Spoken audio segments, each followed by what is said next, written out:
Hello, story lovers. Welcome back to my channel, Madly in Love Part 103.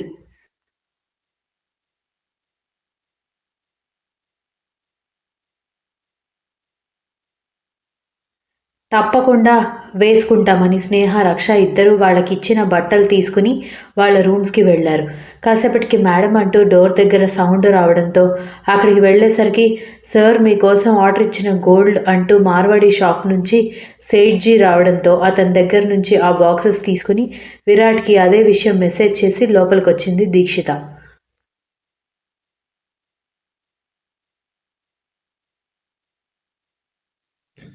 మనం already jewellery తీసుకున్నాం కదా అక్క! మళ్ళీ ఇదేంటి? అని దక్ష అడగడంతో ఏమో తెలీదు అని దీక్షిత అంటూ ఉంటే, మేబీ బావ నీకు గిఫ్ట్ చేయడానికి తెప్పించాడేమో అని దక్ష అనగానే అయ్యుండొచ్చు అని బాక్స్ ఓపెన్ చేసేది కూడా లాస్ట్ మినిట్‌లో సర్ప్రైజ్ పాడు చేసుకోవడం ఇష్టం లేక ఆ బాక్స్ లోపల పెట్టేసింది.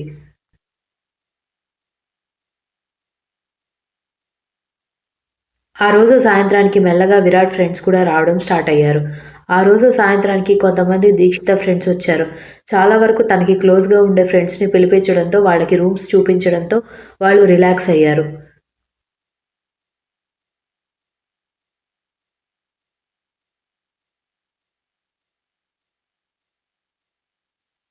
ఆ రోజు సాయంత్రానికి మెల్లగా విరాట్ ఫ్రెండ్స్ కూడా రావడం స్టార్ట్ అయ్యారు. అందులో కర్ణకి కూడా కామన్ ఫ్రెండ్స్ ఉన్నారు. ఆల్రెడీ ఒకసారి ఎంగేజ్‌మెంట్ గురించి తెలిసి హోలీ సెలబ్రేషన్స్ ఉండడంతో పార్టిసిపేట్ చేసి విష్ చేయడానికి వచ్చి వెళ్ళిపోయి మళ్ళీ ఎంగేజ్‌మెంట్ టైంకి వచ్చారన్నమాట.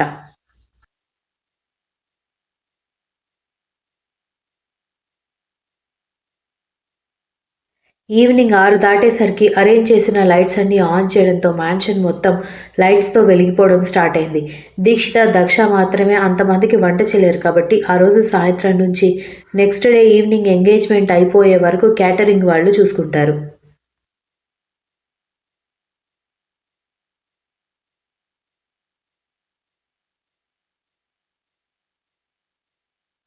సాయంత్రానికి మెహందీ పెట్టడానికి బ్యూటీ పార్లర్ నుంచి అమ్మాయిలు రావడంతో దీక్షితకి ఎలా మెహందీ పెట్టాలో ఇన్స్ట్రక్షన్స్ ఇస్తున్న దక్ష పక్కన కూర్చుని అక్క పెద్దక్క పెళ్ళి అయిపోతుంది అండ్ నెక్స్ట్ మీరు కూడా చేసుకోండి దెబ్బకి వదిన మొహం మీద నవ్వినట్టుగా అవుతుంది అని రక్ష అంటూ ఉంటే కర్ణగారు ఒప్పుకోవడమే ఆలస్యం.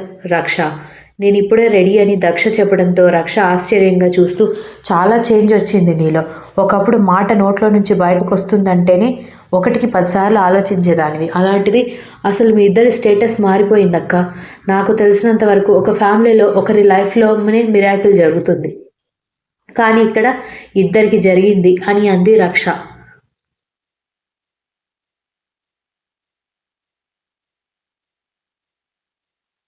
దక్ష నవ్వి ఊరుకుంది.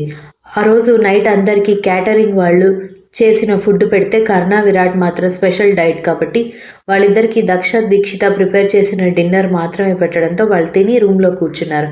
పార్టీ చేసుకుందాం మామ అని విరాట్‌కి రిక్వెస్ట్ పెట్టారు కానీ బామ్మగారు ఉన్నారు కాబట్టి పార్టీ చేసుకుంటూ కనపడ్డావనుకో కాళ్ళు విరగ్గొడుతుంది. నన్ను ఇన్వాల్వ్ చేయకండి అని చేతులెత్తేశాడు విరాట్.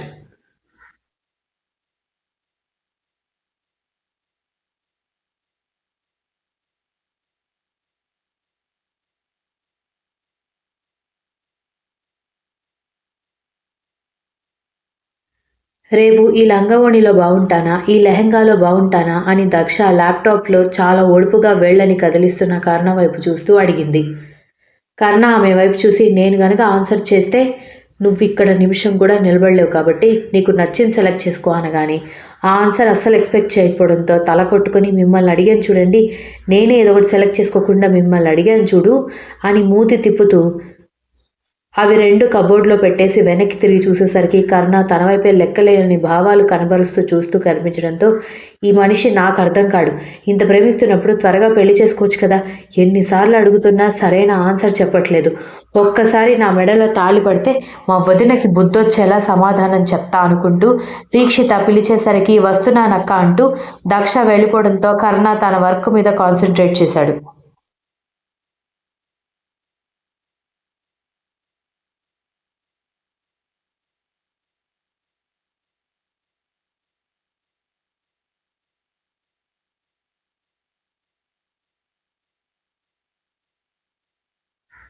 కర్ణ ఉదయాన్నే లేచి వర్కౌట్స్ కంప్లీట్ చేసుకొచ్చి ఇంకా నిద్ర లేవకుండా గురక పెడుతున్న దక్ష తల మీద ఒకటి పీకి లేవే ఎంగేజ్మెంట్ టైం దాటితే వాడు దొర్లి దొర్లి ఏడుస్తాడు అంటూ ఫ్రెష్ అవ్వడానికి వెళ్ళాడు. కర్ణ ఫ్రెష్ అయి వచ్చి cream colour sherwani type kurta pyjama వేసుకొని లైట్గా జుట్టు మెస్సీగా కోమ్ చేసి వెళ్ళిపోయాడు. ఈలోపు విరాట్ దగ్గర చుట్టాల్లో కొంతమంది దీక్షిత గ్రాడ్యుయేషన్ ఫ్రెండ్స్ కూడా వచ్చారు.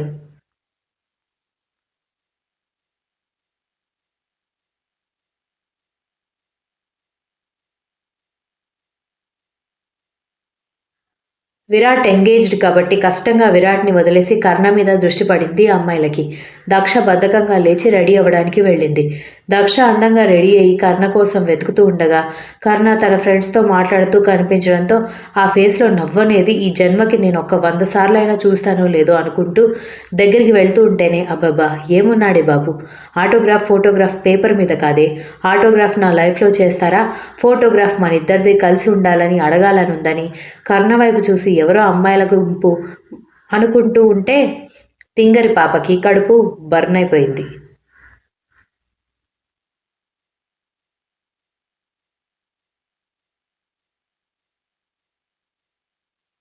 దాంతో వెంటనే కర్ణ దగ్గరికి వెళ్ళి, "కర్ణ గారు I love you. I love you so much" అని గట్టిగా అరిచి చెప్పడంతో, కర్ణతో మాట్లాడుతున్న కర్ణ ఫ్రెండ్స్ ఒక్కసారిగా షాక్ అయితే, కర్ణ సీరియస్‌గా చూస్తుంటే, "ఐ లవ్ యూ టూ చెప్పండి. ఏం చేస్తున్నారు?" అనగానే కర్ణ ఐబ్రో రైజ్ చేసి చూస్తూ, "ఐ లవ్ యూ చెప్పాలా? ఆగవే" అంటూ దక్షని పట్టుకోవడానికి వెంటపడేసరికి దక్ష నవ్వుతూ తప్పించుకొని పారిపోతూ ఆ అమ్మాయిలు షాక్ అవ్వడం గమనించి ఈవిల్‌గా నవ్వుకుంది.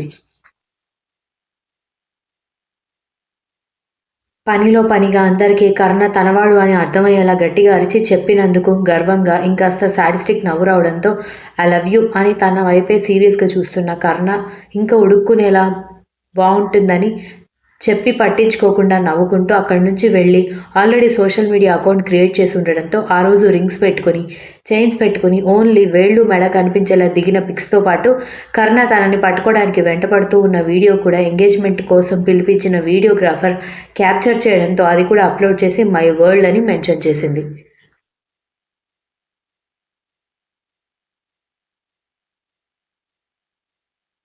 ఆ తర్వాత ఎంగేజ్‌మెంట్ హడావిడి స్టార్ట్ అవ్వడంతో దానికి మెల్లమెల్లగా వస్తున్న కామెంట్స్ ఆమె చూడలేదు. ఒకవేళ చూస్తే ఫోటోస్ అప్‌లోడ్ చేసిన తర్వాత లోపలికొచ్చేసి గబగబా దీక్షిత దగ్గరికి వెళ్ళేసరికి బ్యూటీ పార్లర్ నుంచి వచ్చిన వాళ్ళు రెడీ చేస్తూ మేకప్ వేయడానికి సిద్ధమవుతుంటే, "ఎందుకు మేకప్? మా అక్క నేచురల్ బ్యూటీ" అని అంది దక్ష.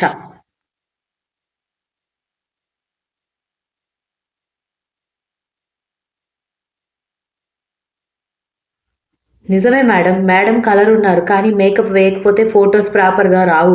ఫోటోస్‌లో కొంచెం గ్లో ఉండాలి అంటే మేకప్ అవసరం అని వాళ్ళు చెప్పడంతో, సరే కానివ్వండి. కానీ మరీ సున్నం పూసినట్టుగా పూయకుండా లైట్‌గా వేయండి అని దక్ష చెప్పడంతో, ఓకే మేడం అని వాళ్ళు దీక్షితని రెడీ చేస్తుంటే, అక్క ఏమైనా తింటావా? ఏమైనా తాగుతావా? తీసుకురానా? అని అడిగింది దక్ష. అదంతా ఏం వద్దు. కొంచెం టెన్షన్‌గా ఉంది. అమ్మ, నాన్న వస్తారంటావా? అని దీక్షిత అడగడంతో, నాకైతే డౌట్ అక్క. ఒకవేళ అమ్మ వస్తాన్నా నాన్న, వదిన రానివ్వరు. నువ్వు వాళ్ళ గురించి ఆలోచించకు. టిఫిన్స్ రెడీగా ఉన్నాయి. నేను తినిపిస్తూ ఉంటాను. నువ్వు తిను. అనవసరంగా టెన్షన్ పెట్టుకోకు అంటూ బయటకొచ్చింది దక్ష.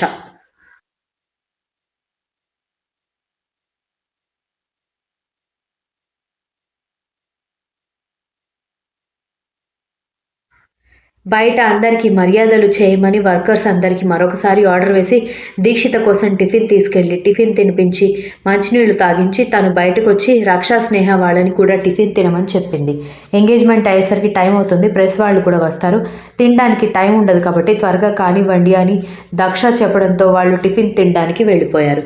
విరాట్‌ని రెడీ చేస్తున్న గదిలోకి వెళ్ళేసరికి అక్కడ అందరూ మగవాళ్లే ఉండేసరికి అక్కడ కూర్చున్న కర్ణ వైపు ఒకసారి చూసి బావగారు టిఫిన్ పంపించమంటారా?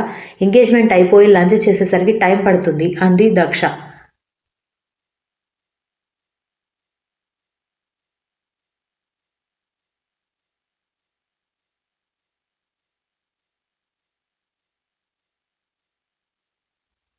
పంపించు దక్ష అని విరాట్ చెప్పడంతో ఓకే అని బయటికి వెళ్తే వాళ్ళందరినీ అడగకపోతే బాగోదని అనుకుంటున్నప్పుడే ఏ అమ్మా మీ బావగారిని మాత్రమే అడుగుతావా మేమెవరూ నీకు కనిపించట్లేదా అని విరాట్ కర్ణ ఫ్రెండ్స్ అందరూ గట్టిగా అడగడంతో సారీ నేను అడగబోతున్నాను ఈలోపే మీరు అందరూ అరిచారు తిన్నారా అని అడిగింది.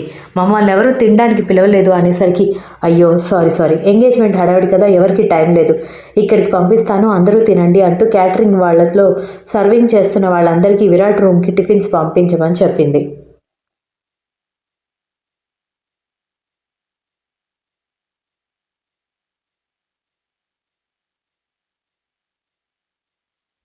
ఒక అరగంట తర్వాత ముహూర్తానికి టైం అవుతుందమ్మా త్వరగా ఉంగరాలు మార్చుకోవాలి తాంబూలాలు మార్చుకోవడానికి పెద్దవాళ్ళు ఎవరూ లేరా అని పూజారి గారు అప్పటికే పెద్దవాళ్ళు ఎవరూ కనిపించకపోవడంతో అడిగేసరికి పెద్దవాళ్ళు ఎవరూ లేరు పూజారి గారు నేను మాకు కాబోయే శ్రీవారు మార్చుకుంటామనగానే పోనీలే అలాగైనా పర్లేదు అన్నారు పూజారి గారు. విరాట్ తరఫున కర్ణ దీక్షిత తరఫున దక్ష ఉన్నారు. Continuous. If you like the story please like share comment and don't forget to subscribe.